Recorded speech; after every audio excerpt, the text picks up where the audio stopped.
What's going on, everybody? Welcome back to episode 1 of Low Tide. Yes, it is still from Ride the Tide Productions, but it is a new show called Low Tide. The premise of the show is on Wednesday nights, you'll still be getting a podcast, but it's going to be a more laid-back, low-key vibe. You're not getting a million pieces of news. You're getting the basketball, you're getting the baseball, and maybe you'll get a little bit of hockey. You're going to get me, and you're going to get Jesse, and that's what Low Tide's going to be. It's going to be a kickback vibe. It's everything that you would want after a nice long day at work to just catch up on everything that isn't football, because that is on the regular podcast. So without further ado, please enjoy episode 1 of Low Tide.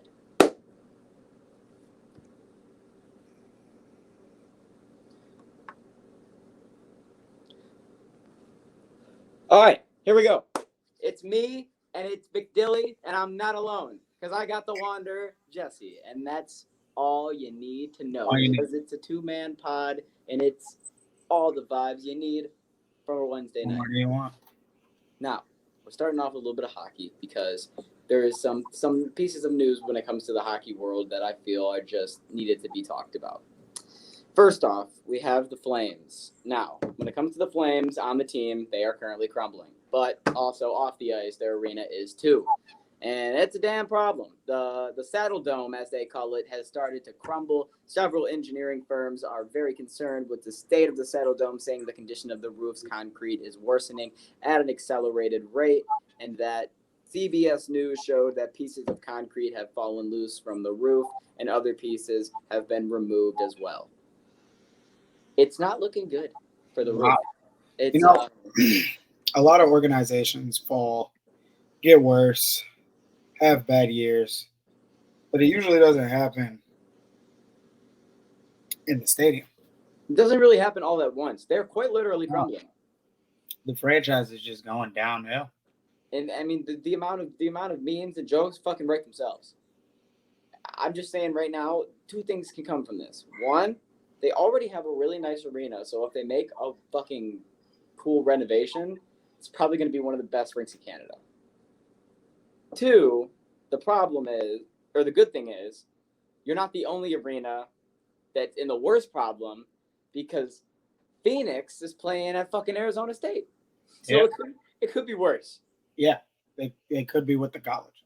That's how I'm looking at it. You're in a shitty predicament, but it could be worse. It can always be worse. But switching from some shitty hockey news to some really good hockey news. Now, those of you that are hockey fans and you know the Mighty Ducks, Tyler, Tycho from the podcast, one of his favorite movies, I believe, if not top 3 favorite hockey movies of all time, he loves the Mighty Ducks.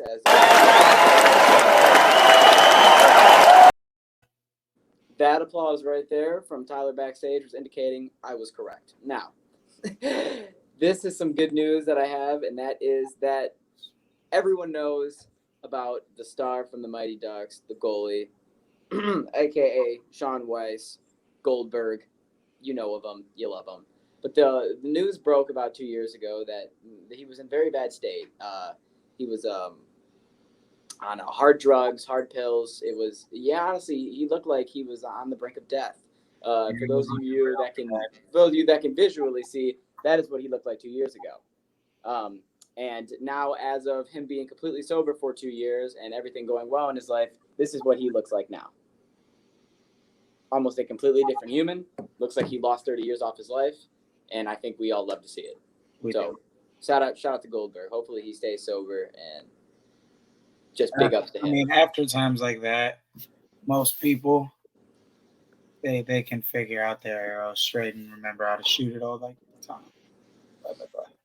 Oh, yeah. We absolutely love to see it. And that is all the hockey news that I have provided today, which means we roll. Oh, my God. I forgot about another big deal.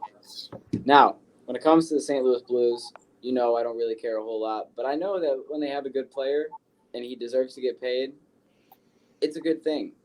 8 years? I had to look up his age before I almost said, but now I kind of understand it more. He is younger, so the deal does make a little more sense.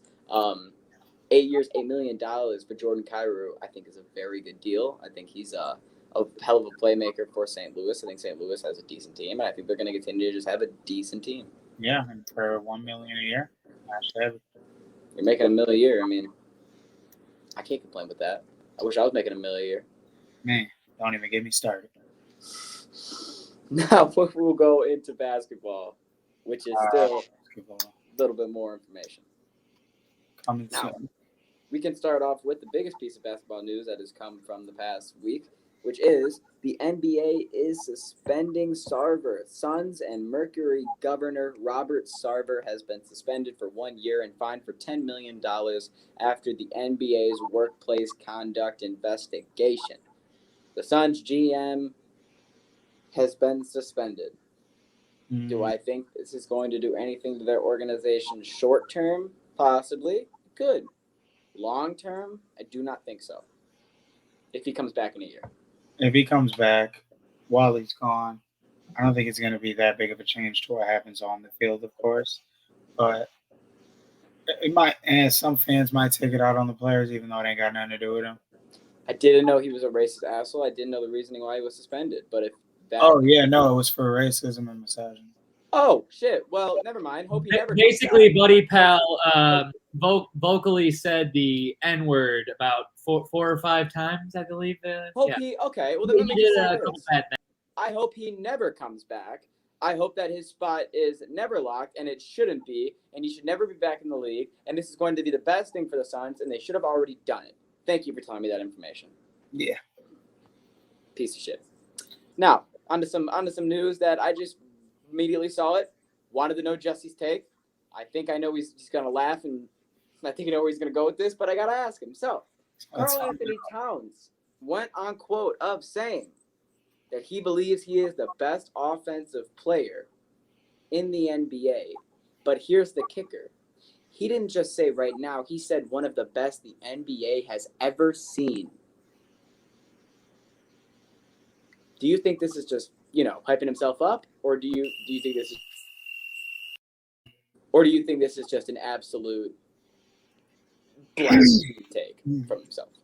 The fucking audacity of him to say a statement like that is absurd. He might be a solid athletic center, but he's not even top 10 for most. Nah. Who the fuck is that guy? That shit's outrageous. Exactly. Who the fuck is that guy? Can't believe it. Ain't that? I agree 100%.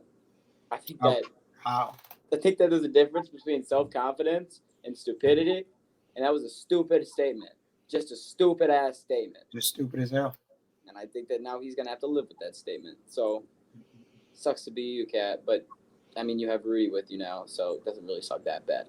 But it is what it is. I was going to talk about the Nets' new city unis, and then I realized that they basically are just black and white, which is every single uniform that they wear. So we're not going to talk about them. Nope. None. And with that closes out basketball. So now we're here for the premise of the podcast, which is majority of what it's going to be, which is baseball. Right now. And baseball is what's popping right now. It's probably the most, I would say I'd probably say it's the most talked about sport at the moment after football. I was about to say. Gone forever, Aaron Hernandez. I was about to say, you really going to say that? I on today's pod. On today's. Because the other two aren't even fucking going on. That's why we don't do drugs, kids. But first piece of news that we have is there is a new gold glove that is being awarded. It is for utility players. How do you feel, Jesse? I'll give my thoughts after. So we talking like the guys that are just doing it all? Players that have, I believe the way that they're describing it as players that have consistently played more than one position throughout the year. Like an Andrew Romine. He would have won that bitch. Okay. It's respectful.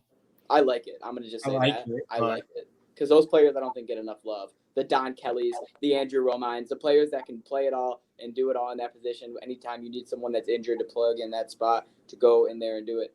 I love that. Hey, can any one of the Tigers pitchers that or position players that have pitched this year because we are so goddamn awful, can they qualify for that award? I don't think so. Like the one that got Otani's ball signed? Cody Clemens, I Easy choice. don't know if he can. That's a great question though, but I don't think so. Just popping in. But I love this award. I think that these players never get enough love, but yet they're the players that normally it's like your Alex Caruso's. They're the team that the hometown loves. Yeah, the guys that are just, going out there. They could swap anywhere, give you all the things you need, no matter what position you put them in. They know how to do their damn job, and they do it right every time. That's the biggest thing. I mean, and then I love this. I'll just say that. Who as far as who I know is going to win it this year, I haven't even looked into that, but I'm excited. No, I haven't even looked into it yet because when I think about it, I can't think of anyone that has been utility other than position players because that's happened so much this year. Brett fucking Phillips was built for this. That's a great point. Brett Phillips is probably someone that will win this award, if not this year, at one point in his career. Now, we got to get into something that honestly aggravated me and Jesse a little bit. We were watching the game last night between the Minnesota Twins and the Kansas City Royals, and there was a no-hitter from Joe Ryan going after 7 innings. Joe Ryan was absolutely blazing the Kansas City Royals. I checked out those highlights second I got home, and yes, he was unhittable. Problem was his pitch count hit 90, and they were scared to let him go the 8th. Then they let Morgan go in. I got you, Jesse. Then they let Morgan go in, who went into the 8th inning. Absolutely 1, 2, 3, lined him up. Okay, now we have a combined no-no. So you would put in the next pitcher to close out the 9th. No, they left Morgan in, a relief pitcher, who at one point, I'm looking at Jesse's pitch count. His pitch count had 51, and at that point, you have 2 walks. After the second walk, at this point, you're going, all right, that guy who's warming up in between innings that we should have put in the 9th inning, now, would be the time to do it, obviously. Let's get now, this. these 2 walks are a signal to do it. They keep him in. He's throwing 50-some pitches out of the bullpen, and they get a base hit from Bobby Witt, and I just feel like you had a 100% chance to seal that complete game no-hitter, and you fumbled that bag. Yeah, I don't know why they left him out there. It wasn't even like he was pitching well. No, he wasn't. He got 1 out, and then, he got through the 8th. Once he got to the hitters in the 9th, he couldn't really get anybody. No, I think it's bullshit. But I also wanted to bring up a point that I heard yesterday that I want to talk about with Jesse.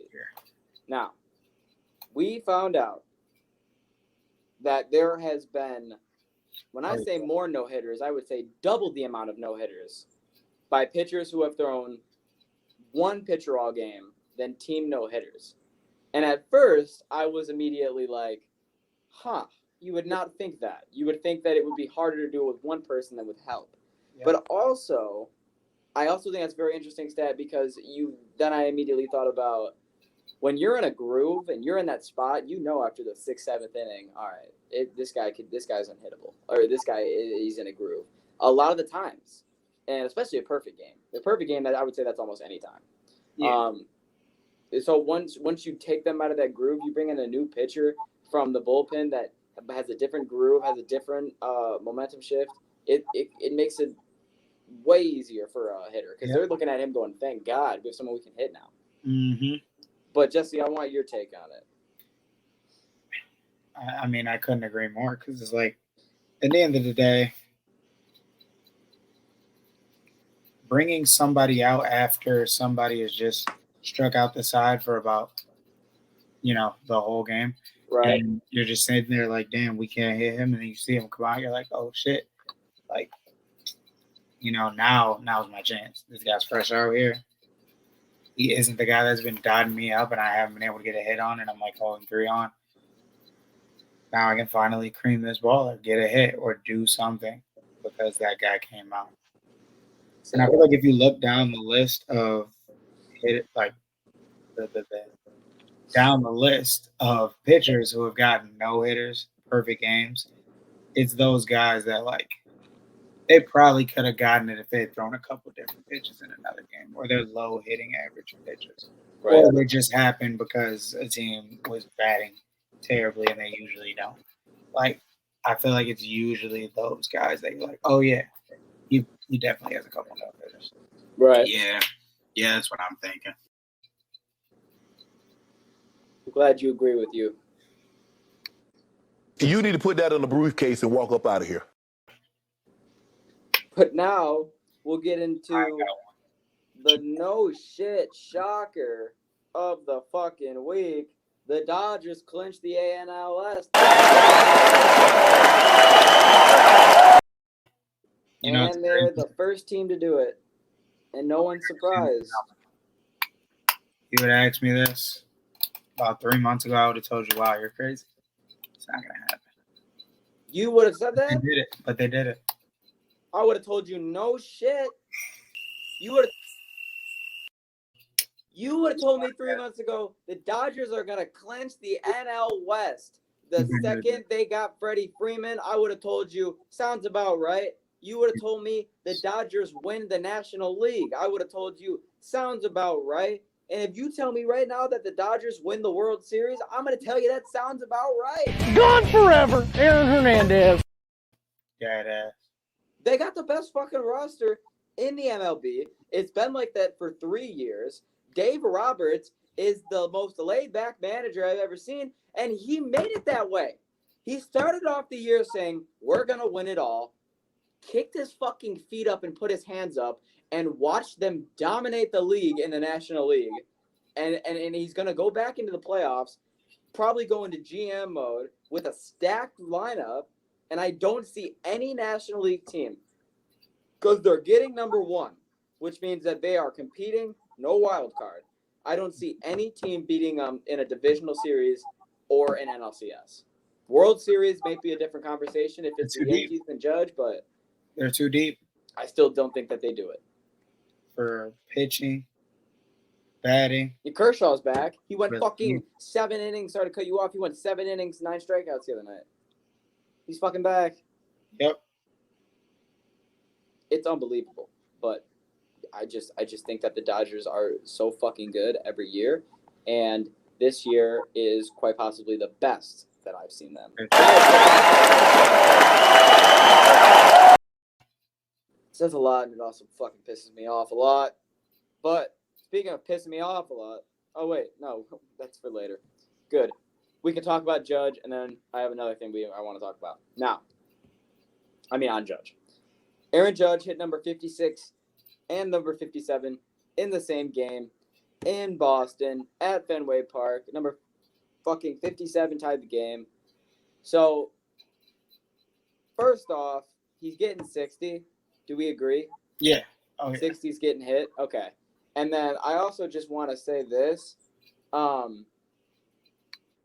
If Aaron Judge, A, gets injured, or B, slumps postseason, and the Yankees will get swept if that happens. They will, okay?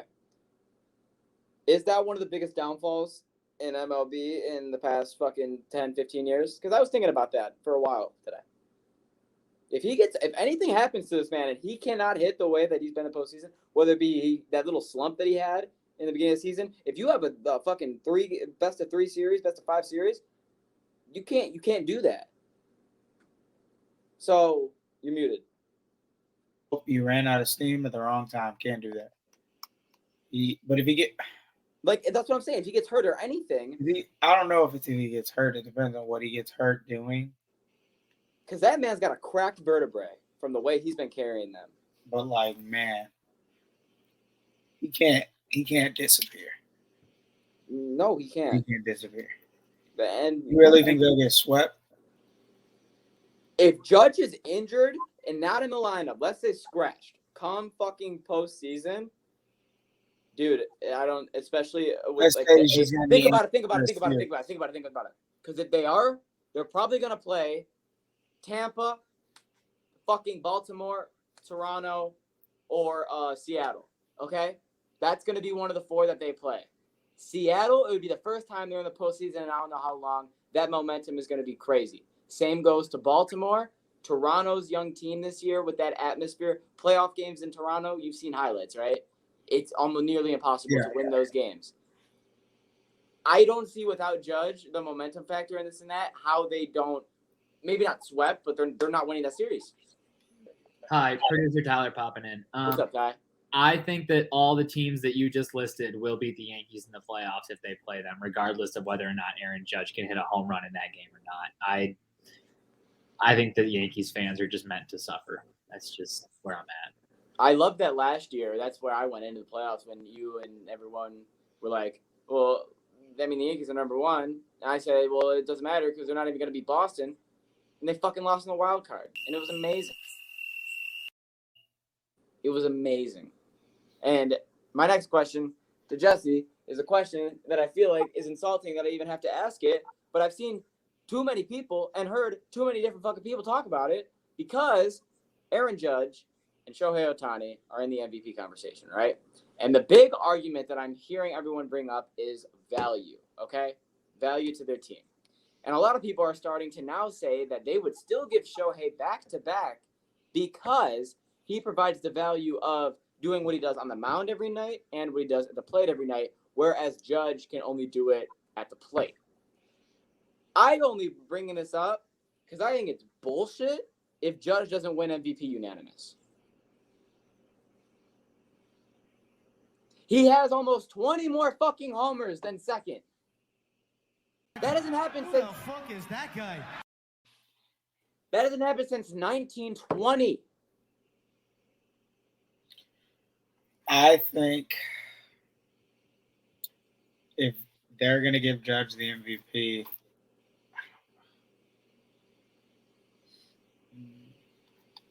I don't know. That's hard. I think it's equal argument. I don't think he'll get unanimous. I don't see how Shohei deserves MVP over Aaron. Shohei will get a vote. Over the year he's had 8. You know what? You know another fun fact?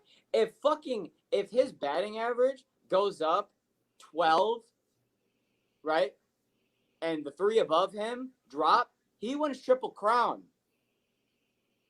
He's 4th place in batting average. He's well above in ribbies. That shit isn't getting beat. Homers, that shit ain't getting beat. He can run a Triple Crown this year. You need And to put that on the briefcase and walk up out of here. I won't be shocked. Only Miguel can get the Triple Crown. I'll be mad. I will be mad. pissed. I'll be mad. He can't do it. He cannot do it. If there's anything he can't do, please don't do that. That's the one thing that I love that Miggy has that I feel like I've never seen in my lifetime anyone else do. So I do agree that I will say that. But here's the numbers that I was talking about earlier, though. Aaron Judge, 57 homers, has now 20 more homers than anyone else in the MLB. Kyle Schwarber is second with 37. It's the first time a player will finish a calendar day with a 20-plus home run lead since the last day of the 1928 season when Babe Ruth led Jim Bottomley and Hank Wilson by 23. Wow. Not Babe. Not since. Another Babe stat, eh? I'm telling you right now, he needs to learn how to pitch. That's why you don't do drugs, kids. If he learns how to pitch, it's GG's for everybody. Judge would be one of those long arm. Nah. You take like His 12 seconds. windup would be so funny. Yeah, that's what I'm thinking.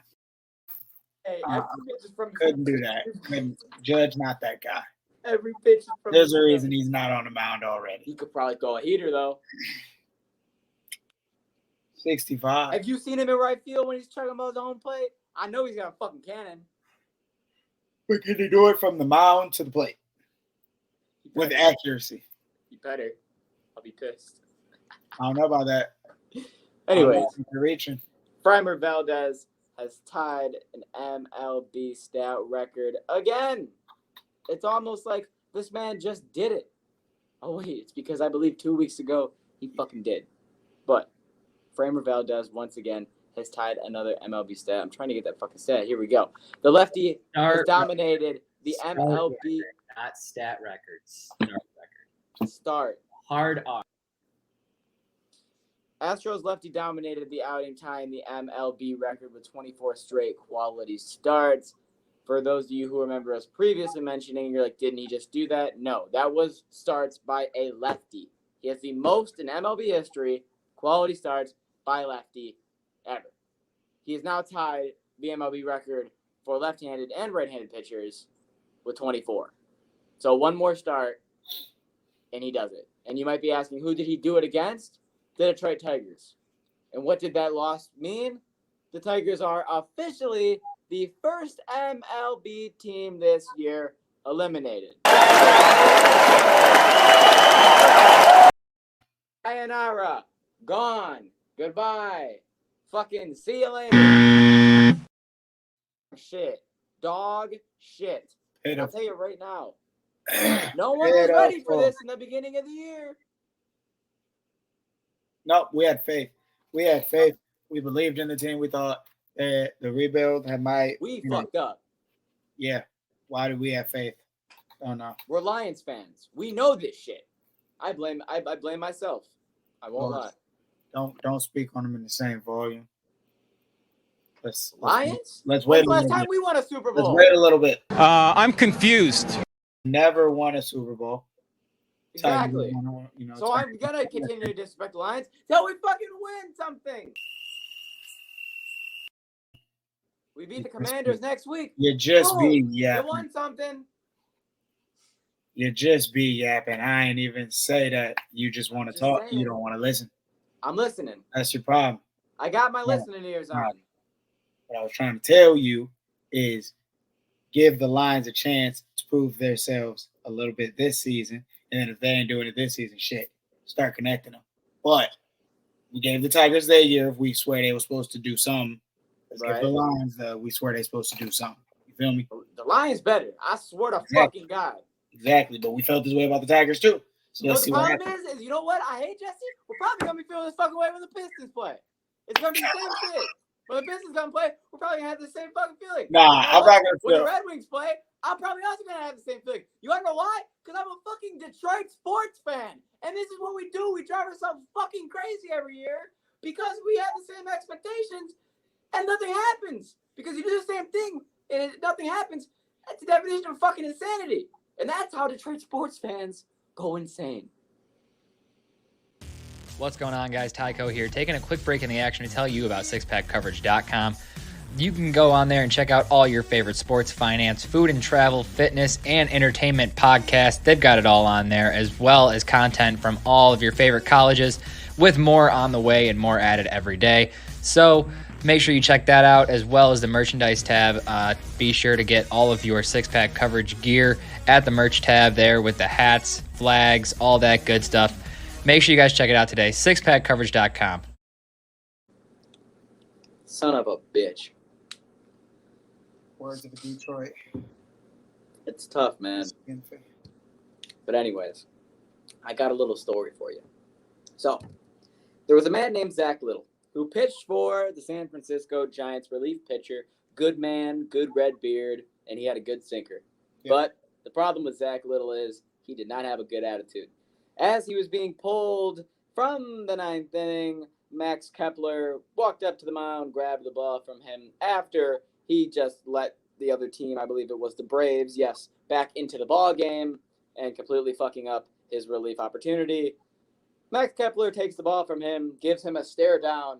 Zach Little says something to him under his breath. They go back to the dugout. Zach Little then leans over on the dugout like he didn't just probably fucking cuss out his manager. Manager comes back in. Kepler says, "Nah, you're going to come with me for a minute." Comes with him back into the dugout. They have a discussion that no one sees. They come back out. The next day, Zach Little is now optioned to AAA. So, if you have brain cells and you can put pieces together, I'm going to go on a limb and say Zach Little said some shit that he should not have said to his manager. Yeah. And then his manager said, "Wait a damn minute." I don't know who you think you're talking to.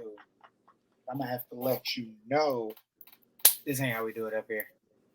You acting real AAA-like. So that's where I'm going to put you. Put you right where you belong, because you sold this game. I ain't seen enough out of you this year. Your mouth ain't doing you any good. I ain't listening to it no more. Go with it. I love the decision, actually. I think it's great. Hey, Zach, why are you down here? I thought you were doing pretty good this year. Well, my attitude. I'm here till my attitude gets better. Until coach has seen enough from me and and knows that, I have some growing up to do. I need to smile more. God, man. Coach Talk about blowing your fucking spot, man. You're not good enough to be talking shit. You blew the save. You fucked up. You had it. All you had to do was your job. You fucked couldn't up. do You don't it. have the right to be mad at him. He's like, I can save it still. No, you can't. Here's You got the your kicker. shit. Here's the kicker. Guy comes in out of the bullpen and seals the game for him.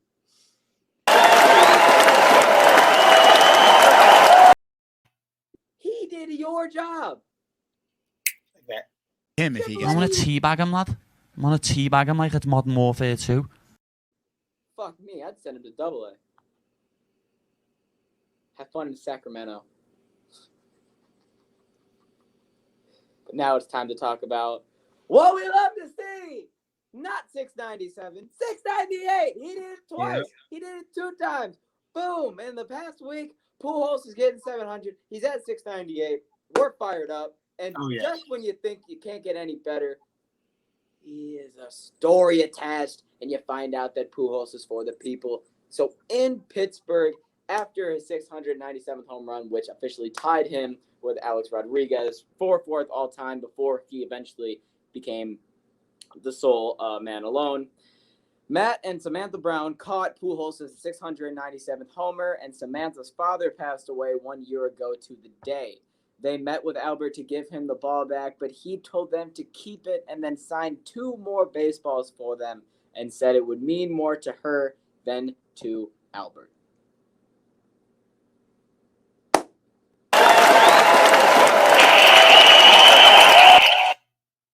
I read that. I was like, Come on, man. good man. The world is going to be Just at a so baseball happy. game saying I would have snatched a home run from a little girl, and you're over here giving your 690. They came back and gave him the ball and Good said, man. "Here, what? We don't even want anything for it." And he says, "Some keep it." All right, what's so great about number 697? It officially tied Alex Rodriguez for 4th all-time in MLB history for home runs. All right, yeah, but he cheated and Albert didn't. Next. But he's there. All right. I was like, where's Ty going with that? That's why you don't do drugs, kids. That's why you don't do drugs. A-Rod did drugs. Actually, you know what? Let me rephrase that. If you're an MLB player, it depends who you are if you do drugs. If you're A-Rod and you do drugs, good things will happen. If you're Barry Bonds, they'll just shit on you and won't let you in the Hall of Fame. So You need to put that in a briefcase and walk up out of here. we've seen it fucking firsthand. Also, you can't gamble. They don't like that either. But now it's time to get into Player of the Week.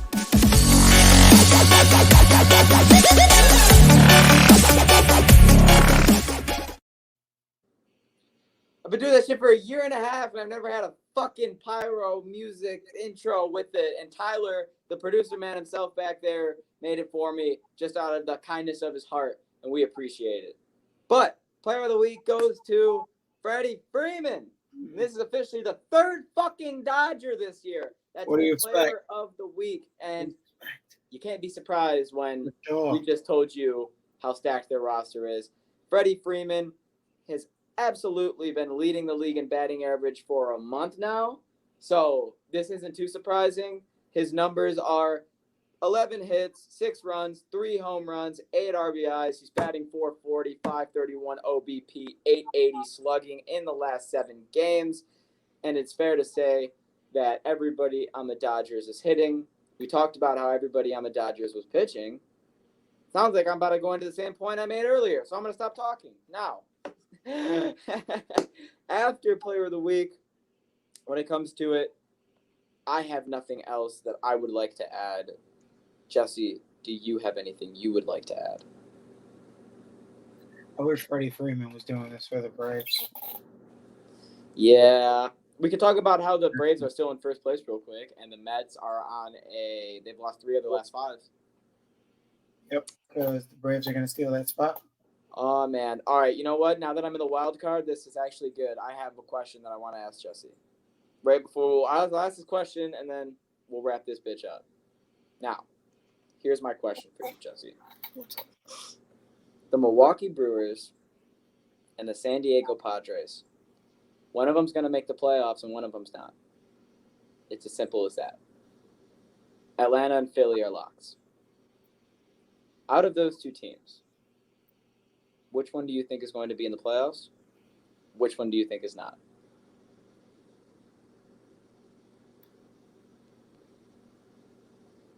Brewers. Brewers what? Padres are not going to make it. And the headline is going to be how they could have made it if they had Tatis and he didn't do what trying to get used to. You know what? I agree. Because I think that the Padres, for the past couple of years, have proven that they're really good at building a team and then fucking everything up like they did last year, the second half of the season.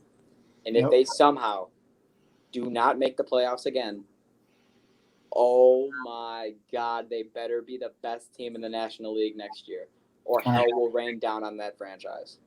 Man, I don't even want to see it happen to them. I don't want them to miss, but I just feel like that's what's going to happen. I agree. Yelich has been having the best year since his fucking NL MVP year. So it could happen. But with all that further ado, this was Low Tide. It's not a whole lot of news. Only a little bit over a half hour. You want to know why? Because it's a fucking low-key pod. But if you don't want a low-key pod, you want a high-key pod, you want a regular podcast, we're going to make sure that we give it to you. You already know when that's happening. I believe it's Monday. Tyler, if it's wrong, correct me with a buzzer. If not, Friday. I'm wrong. It's Friday. We will see you guys Friday for Ride the Tide Sports Podcast. We're back to the regular. We'll have the whole crew. It should be good. Jesse, you'll be here, right? Because you don't work till Sunday. That's not true.